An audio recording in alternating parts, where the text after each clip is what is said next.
In life, pride can take you to places money never can, but it can also take you to where even prayers struggle to reach. This is the story of Olamma, a village girl who despised her roots, chased quick success, and almost lost her life. Stay with me till the end because this story will make you rethink pride, desperation, and God's mercy. Welcome to Olu Beauty African Folktales channel. Here we tell you the way it is. Have you subscribed? If not, run kitty kitty, run kata kata. Subscribe, like, comment, and share. Share it with your family and friends. Oh yeah, grab your popcorn, sit jeje, and enjoy yourself. Oh yeah, guys, let's go there. In Umuocha, a quiet village tucked deep in Anambra State, everyone knew one name, Olamma Ukorie. Not because she was kind, not because she was hardworking, but because she was arrogant. At just 22 years old, Olamma carried herself like a queen among peasants. Her head was always high, her words sharp, her footsteps loud and deliberate, as if the earth itself owed her respect. When other girls bent to greet elders, Olamma barely nodded. When her mates fetched water from the stream, she passed them with a smirk. Una life no go better at all, she often muttered under her breath. As if I was born to end up like this, she said. Olamma lived with her widowed mother, Mama Funanya, a gentle woman who sold gari at Nkwo Market. Mama Funanya was known for patience and humility, but unfortunately, her daughter was the exact opposite. From morning till night, complaints filled their mud brick house. Is this the useless life you gave birth to me into? Olamma will snap. See my mates in Oka and Onisha, posting big phones, wearing fine clothes. Me, rotting in this foolish village. Mama Ifnanya will sigh, wiping sweat from her face, and said, this village trained you, Olamma. It can still raise you if you humble yourself. Just humble yourself. But humility was a language Olamma never learned. The elders of Umwota had given up on her. She has pride bigger than her destiny, Mazo Wefi, the oldest man in the village, once said. Women want their children away from her. Don't learn her ways, they whispered. Pride brought down greater people, they said. Even the youths avoided her, except when she mocked them. When Chibuzo, a hardworking Pawine tapper, once greeted her politely, Olamma laughed in his face and said, you marry me? Abeg go Jo, go and marry your keg of ogogoro. The laughter that followed was painful. Chibuzo walked away in silence, but the humiliation will not be forgotten. Everything changed the day a sleek black SUV drove into Umocha. Dust rose. Children screamed excitedly. Adults gathered. Inside the vehicle was Mr. Kelvin Madoka, a wealthy businessman from Lagos, originally from a neighboring town, Nanka. He was in Umuacha to inspect lands for an investment project. Olamma saw the car before anyone else. Her eyes widened. Her heart raced. Her pride straightened its shoulders. That car is meant for me, she whispered to herself. When she approached him, she did not greet like a village girl. She smiled confidently, spoke boldly, and introduced herself in polished English that shocked even the elders nearby. Mr. Madoka was impressed. You don't sound like someone from here, he said. I don't belong here, Olamma replied smoothly. That single sentence planted something dangerous. Within days, Mr. Maduka asked about her. Rumors spread like Hamatan fire. Some said, Olamma has finally found her way out. Oh, she will soon leave us behind. Pride has been rewarded. Olamma walked as if floating. She stopped helping her mother. She mocked the village openly. She insulted elders without fear. Hey, you both should suffer and die. Don't worry, you will soon watch me on TV, she told them. Mama Ifnanya cried herself to sleep. One evening, as Olamma returned from escorting Mr. Madoka to his hotel in Oka, an old woman stopped her near the Iroko tree at the village square. It was Mama Ezinne, the village seer, and she said, "Pride is sweet at the beginning, but it has bitter roots." The old woman rasped. Olamma laughed and said, "Old woman, keep your village juju to yourself." Mama Ezinne's eyes hardened and she said, "Not every open door leads to freedom. Some lead to cages. My daughter, be careful," she said. Olamma walked away, irritation flashing in her eyes. But that night, for the first time in years, she couldn't sleep properly. 2 weeks later, the unbelievable happened. Mr. Mmadoka invited Olamma to Lagos. "I will help you find yourself," he said. The village stood still. Some rejoiced, some feared, some whispered prayers. Mama Ifnanya held her daughter tightly and said, "Wherever you go, remember who you are," she pleaded. Olamma pulled away gently but proudly and said, "I'm finally becoming who I'm meant to be." As the SUV disappeared into the distance, Mama Ezinne watched silently, her walking stick digging into the soil. "The storm has only started," she murmured. And then Lagos welcomed Olamma with lies, noise, and promises. Fine clothes, luxury apartments, expensive dinners. But beneath the laughter and champagne, something didn't feel right. Mr. Madoka became secretive. Phone calls stopped when she entered. Doors were locked she couldn't open.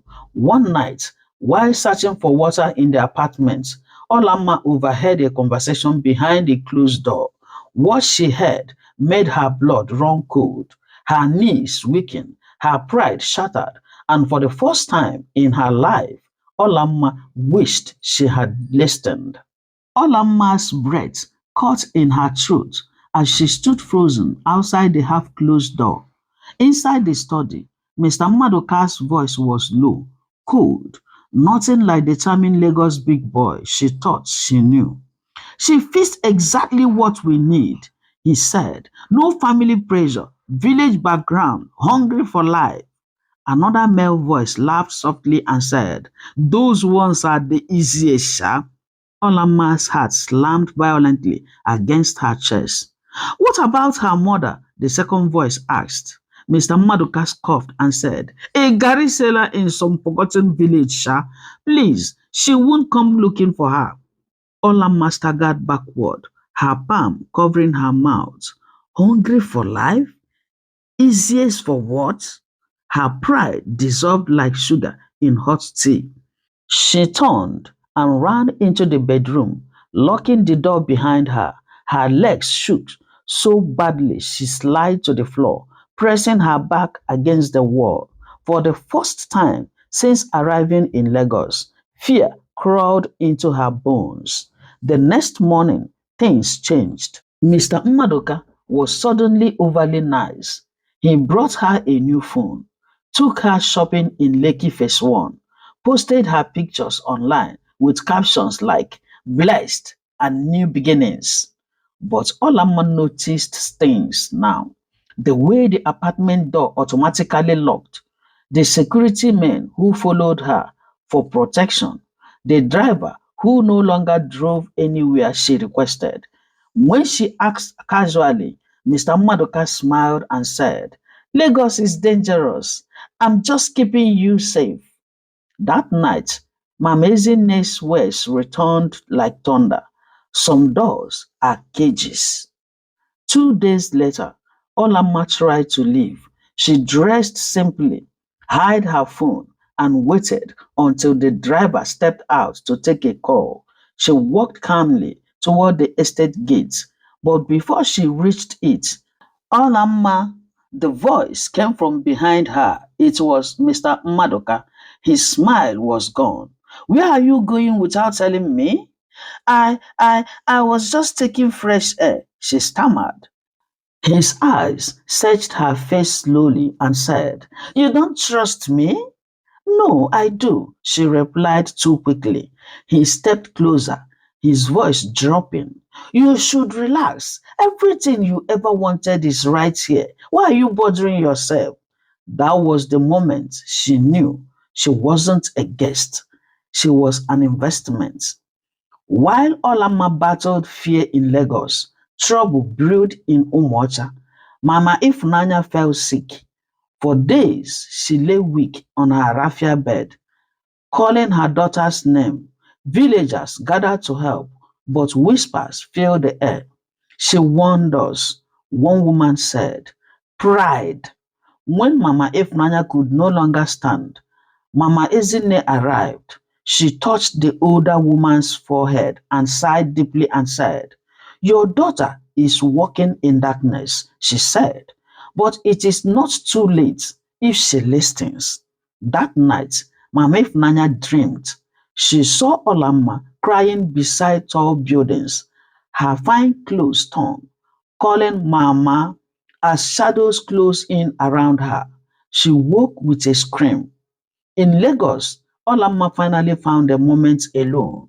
Using a spare phone she secretly kept, she searched Mr. Maduka's name online. What she found shattered her completely. Different names, different businesses, young women who once posted luxury photos, then disappeared. One article stopped her breathing, and they read, Lagos socialite linked to human trafficking ring. Case under investigation. Her hands began to shake violently. So this is it, she whispered. This is how village girls vanished. Tears streamed down her face uncontrollably. For the first time in her life, Olamma prayed. Now, not with pride, not with anger, but with fear and regret. That evening, the housemaid, Zainab, entered her room quietly. You should stop crying, she whispered. Olamma looked up sharply. You heard? She asked. Zainab nodded. I was like you, she said, brought from my village with promises. Olamma grabbed her arm. Help me, please, she begged. Zainab hesitated, checking the door. There is only one chance, she said. But if you fail, you won't get another. Mr. Mmaduka stood in his study that night, speaking into his phone. She's getting attached, he said. We'll move her soon. On the other end, a voice replied coldly and said, No loose ends, so Mr. Mmaduka smiled. And far away in Umwacha, Mama Ezinne lit a small fire at the village square, praying and whispering words only the spirit understood. Let arrogance bow, she said. Let truth rise. That night, Olamma did something she had never done sincerely before. She knelt, not for fashion, not to impress anybody, not for pride. Her knees touched the cold tiled floor of the luxury bedroom she once bragged about, and she prayed and said, God, if you save me, I will change, she whispered through tears, but heaven was silent. Zainab came just before midnight. This is the only time, she said. Tomorrow they move you, she told her. Olamma's heart skipped. Move me where? Zainab swallowed hard and said, Not a place people return from easily. Olamma trembled violently. They planned quietly at 4:30 a.m. when the night guards changed shifts. The back service gate would open for less than 3 minutes. Run and don't look back, Zainab warned. But pride has a way of delaying people. Olamma hesitated. What about my clothes, my phone, my... Zainab cut in sharply and said, Village girl or mad woman, choose one. That slap of truth cut deeper than insult. For the first time in her life, Olamma chose life over appearance. At exactly 4:31 a.m., Olamma ran, barefoot, heart pounding, night air slicing her skin. She reached the gate. and saw Mr. Madoka standing there, calm, smiling. Oh, running? He asked softly. Her legs failed her, and he said, You think pride disappear overnight? He continued, You think I didn't see this coming? Security men closed in. Zainab screamed from behind. That was the moment Olamma knew. Pride had brought her here, but stubbornness would finish her. They locked her in a small room, no windows, just one bulb. For 3 days, no visitor, no phone, no explanations. On the fourth day, Mr. Maduka entered and said, You embarrassed me, he said calmly, but I still believe in investments. He crouched to her level and said, You will go where I tell you. Smile when told. Talk when asked.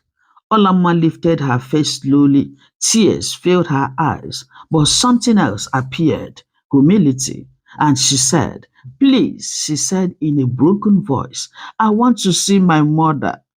Mr. Madoka laughed. Ha ha! This is Lagos, Olamma. Mothers don't reach here. Back in Umwata, Mama Ifnanya collapsed. The same night, Olamma was locked up. As villagers rushed her to the health center in Ekurobia, Mama Ezinne followed quietly. She is bound, the old woman said, by her own choices.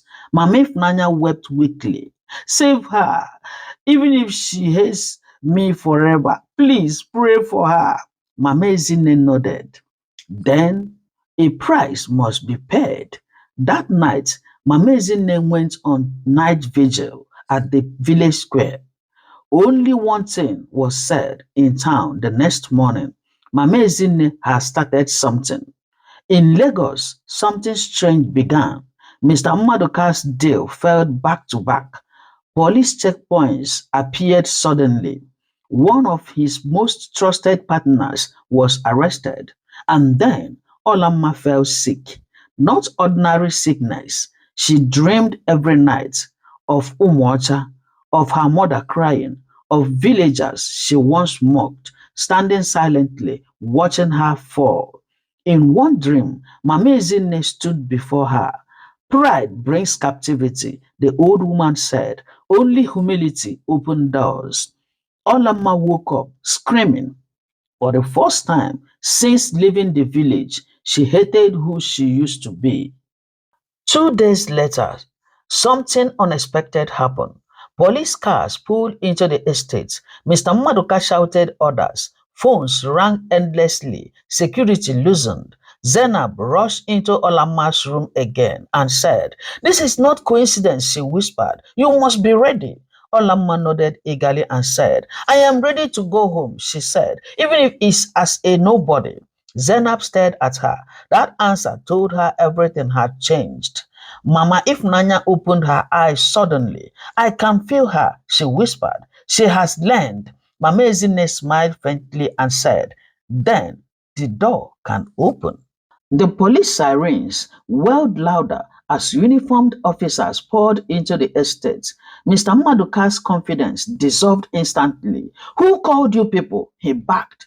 An officer stepped forward. Mr. Kelvin Maduka, you are under arrest for human trafficking, fraud, and criminal conspiracy. His eyes darted widely, then landed on Olamma. You set me up, eh? He sneered. Olamma shook her head slowly, tears rolling down her cheeks. No, she whispered. God exposed you. As officers searched the house, they found documents, passports, recordings, proof too heavy to deny. Other girls were rescued that same morning. Zainab wept openly. God remembered us, she said. When the handcuffs clicked around Mr. Madoka's wrist, Olamma fell to her knees, not in pride, not in drama, but in gratitude. Thank you, Lord Jesus Christ. Thank you, Abba Father. Thank you, God, she sobbed. If not for you, I would be gone. 2 weeks later, a bus stopped at the entrance of Umwacha. Villagers gathered, curious, shocked. When Olamma stepped down, barefoot and thinner, murmurs spread through the crowd and they said, Is that not Olamma, the proud one? What happened to her fine life? she walked straight to her mother's hut. Mama Ifnanya stood up slowly when she saw her. Olamma fell flat on her face and said, Mama, forgive me. She cried loudly. I thought I was better than everyone. I was wrong. Mama Ifnanya lifted her with trembling hands and said, God has brought you back. She said, that is enough. Even the elders wiped their tears.